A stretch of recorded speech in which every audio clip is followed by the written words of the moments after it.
Salut, c'est Béatrice. Aujourd'hui, je vais t'expliquer comment acheter et utiliser mon outil Plan de match. Premièrement, tu dois aller sur la boutique. Ensuite, rends-toi sur la page d'outils budgétaires. Sur cette page, descends jusqu'à ce que tu arrives à l'outil Plan de match. Tu remarqueras qu'il y a deux prix indiqués pour les produits.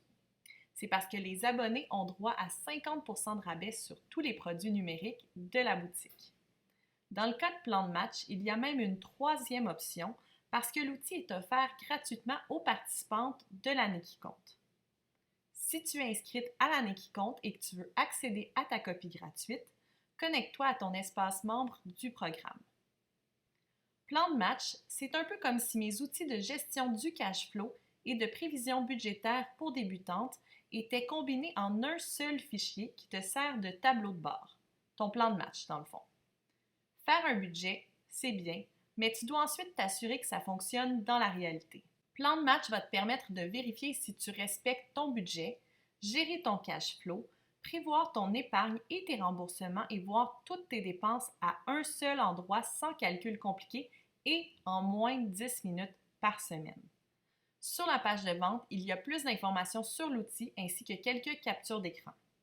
Si tu as de la difficulté lors de la transaction, tu peux en tout temps cliquer sur le lien en bas de page afin d'avoir plus d'informations sur comment effectuer un achat sur la boutique. Si tu as besoin de plus d'informations, tu peux aussi consulter la politique d'achat de la boutique, la politique de vie privée ou la FAQ, la foire aux questions, qui donne quelques réponses supplémentaires sur les produits offerts. Maintenant, je vais procéder à l'achat. Pour cette démonstration, je vais seulement acheter l'outil Plan de match, mais tu peux continuer à magasiner et te procurer plusieurs articles en même temps si tu le désires. Je te rappelle que les abonnés ont 50% de rabais sur les produits numériques de la boutique. Si tu es abonné ou si tu as un code promo, tu peux l'indiquer ici. Même si l'outil est numérique, tu dois ajouter une adresse postale, c'est en fait lié à la facturation et au paiement par carte de crédit. Tu peux aussi payer par PayPal. Une fois tes informations personnelles indiquées, ça va être le moment d'entrer tes informations de crédit. Si tu as oublié d'indiquer un code promo, tu peux encore le faire ici. Tu peux aussi changer d'idée et plutôt payer par PayPal. Après quelques secondes, tu vas arriver sur une page où il va être possible de télécharger l'outil. Ne t'en fais pas si tu cliques trop vite ou si tu fermes la page par accident, tu vas recevoir toute cette information par courriel également. Maintenant, je vais aller dans ma boîte courriel pour voir exactement ce que j'ai reçu. Dans ma boîte courriel, l'envoi semble un peu étrange parce que les envois automatisés sont faits de ma propre adresse courriel, mais je t'assure que lorsque tu vas faire ton achat, les deux courriels vont venir de Boutique Béatrice. Je vais commencer en ouvrant la confirmation de commande. C'est un courriel tout simple qui te rappelle ce que tu as acheté ainsi que le coût. Le courriel qui nous intéresse, c'est ton achat comme tel.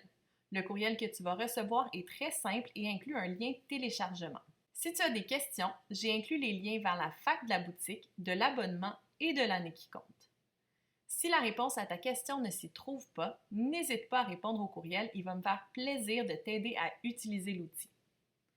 En cliquant sur le lien de téléchargement, tu vas arriver sur une page où tu peux télécharger le fichier zip qui contient l'outil. Clique sur Download Now et l'outil va se retrouver instantanément dans tes téléchargements. Moi, j'utilise Mac qui dézippe les fichiers automatiquement. Si tu es sur PC, tu pourrais avoir à utiliser un logiciel pour dézipper le dossier et avoir accès à ce qui se trouve à l'intérieur. Je te suggère de télécharger cet outil à l'ordinateur afin de l'utiliser avec Excel. Maintenant, je vais aller dans mes téléchargements pour voir ce qui se trouve dans le dossier. Tu vas recevoir l'outil ainsi que des instructions pour bien comprendre comment utiliser le fichier. Je vais commencer en ouvrant celle-ci. Il s'agit d'un PDF de quelques pages qui va te donner des informations très importantes pour utiliser l'outil à son plein potentiel. C'est vraiment important de prendre le temps de le lire car il explique tout ce que tu dois savoir. Maintenant, je vais ouvrir l'outil comme tel. Lorsque tu vas l'ouvrir, tu vas arriver sur une page d'instructions avec quelques informations pratiques. Plan de match est conçu pour être utilisé lors d'une année complète de janvier à décembre, mais tu peux commencer à l'utiliser à tout moment. Chaque onglet est associé à un mois. Tu vas pouvoir y indiquer tes revenus, l'argent que tu mets de côté, les remboursements que tu effectues ainsi que toutes tes dépenses, peu importe le mode de paiement.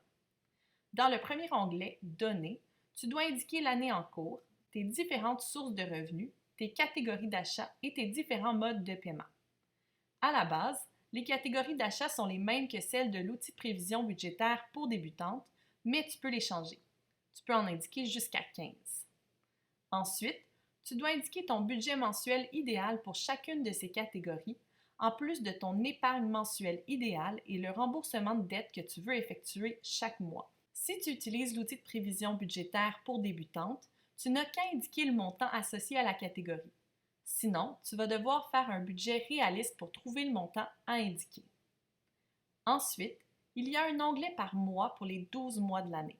Ils fonctionnent tous de la même façon. Je vais l'expliquer en prenant l'exemple sur le mois de janvier. Premièrement, tu peux indiquer tes revenus du mois. Les catégories de revenus seront automatiquement copiées de l'onglet Données.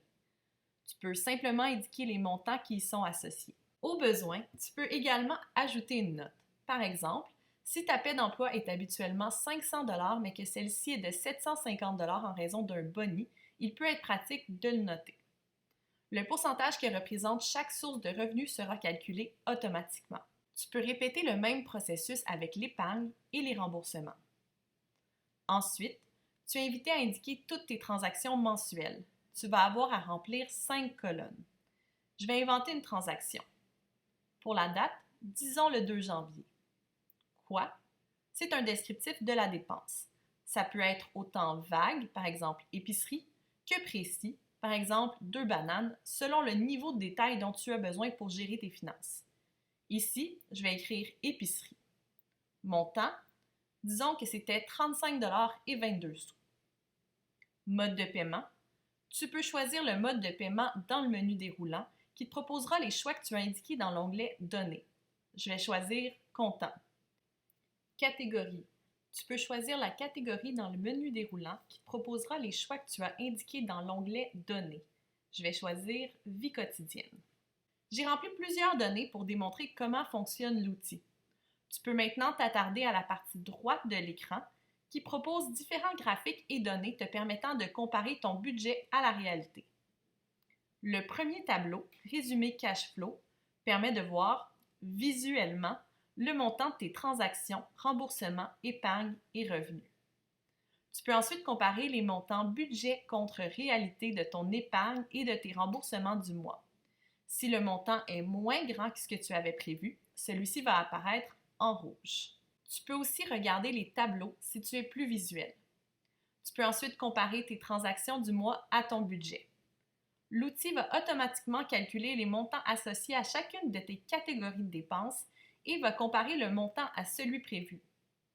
Si tu as dépensé plus que prévu, la différence va apparaître en rouge.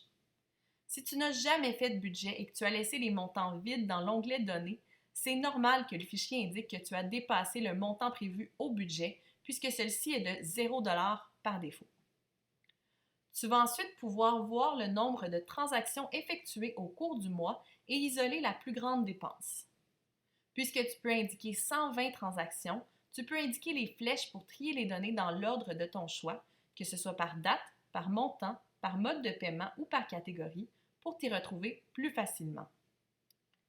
Finalement, tu as encore un visuel te permettant de comparer tes dépenses des différentes catégories. Pour terminer, l'outil a un onglet Vue d'ensemble.